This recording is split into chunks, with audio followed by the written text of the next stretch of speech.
serikali imedhamiria kutumia fursa za tehama zilizopo nchini kusanifu na kujenga mifumo ya kielektroniki itakayorahisisha upatikanaji wa huduma za msaada wa kisheria.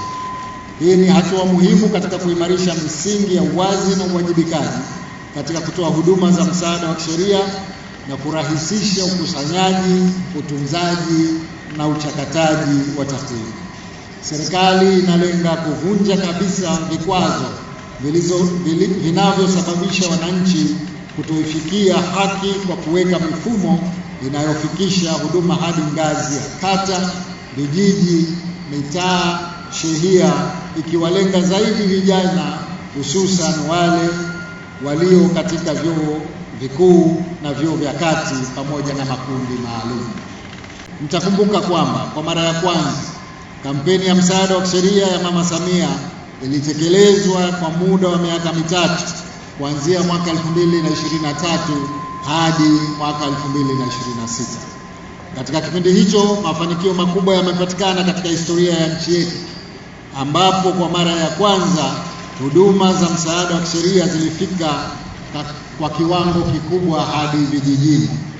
Kupitia kampeni hiyo, wananchi walipata fursa ya kupatiwa huduma za kisheria bila malipo.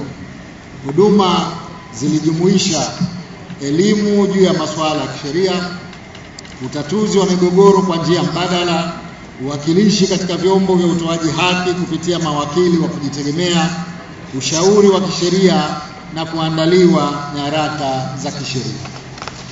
Kutokana na uhitaji huo, imeonekana kuna umuhimu wa kuimarisha mifumo ya kisheria ikiwemo kutungwa kwa sheria ya msaada wa kisheria sura ya 21 ya Tanzania na sheria ya msaada wa kisheria ya mwaka 2018 ya Zanzibar, ambazo zinaweka jukumu kwa serikali la kusimamia na kuratibu huduma za msaada wa kisheria.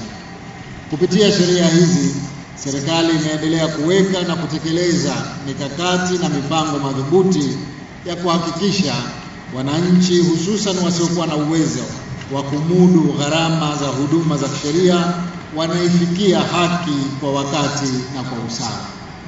Baadhi ya mikakati ambayo serikali imechukua katika kufanikisha hili ni pamoja na kuendesha kampeni ya kitaifa ya msaada wa kisheria ya Mama Samia na kuanzisha madawati ya msaada wa kisheria katika halmashauri zote 184 za mikoa ya Tanzania bara ili kutoa fursa zaidi kwa wananchi wenye changamoto za kisheria kupata huduma kwa urahisi ndani ya halmashauri husika.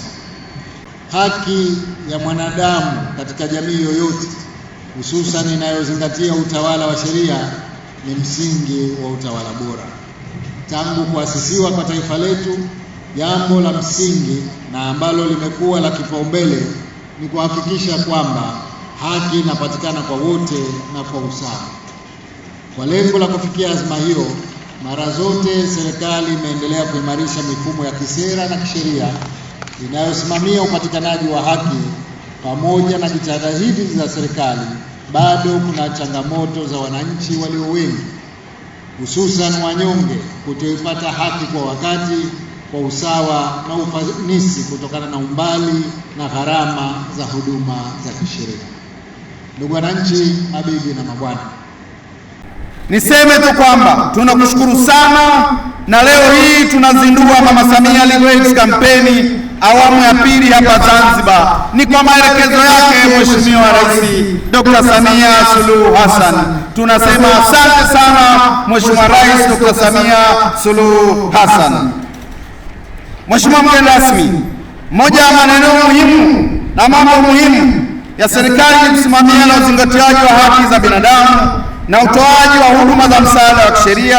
Swala la utoaji wa huduma za msaada wa kisheria linaratibiwa chini ya sheria ya msaada wa kisheria namba 1 ya mwaka 2017 kwa upande wa Tanzania bara na ya sheria namba 13 ya mwaka 2018 kwa upande wa Zanzibar. Kutokana na umuhimu wa eneo hili linalogusa wananchi, hususani wananchi wanyonge ambao hawana uwezo wakati mwingine wa kwenda mahakamani, bali wanapata haki kwa kupitiwa na msaada huu wa kisheria.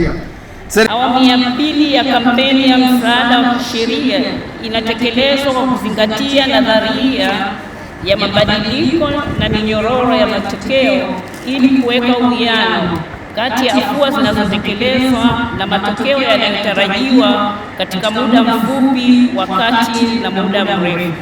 Mwelekeo huu pia unaendana na utekelezaji wa Dira ya Maendeleo ya Taifa 2050 hususan katika kuimarisha misingi ya haki, utawala bora na ustawi wa jamii. Zinatambua sana umuhimu wa kuwa na huduma za kisheria au msaada wa huduma za kisheria kwa wananchi wetu, kwa sababu tunajua kabisa hakuna maendeleo bila amani, na amani haiwezi kupatikana bila utawala bora, na utawala bora hauwezi kuwepo bila wananchi kuwa na haki zao za msingi kwa mujibu wa sheria.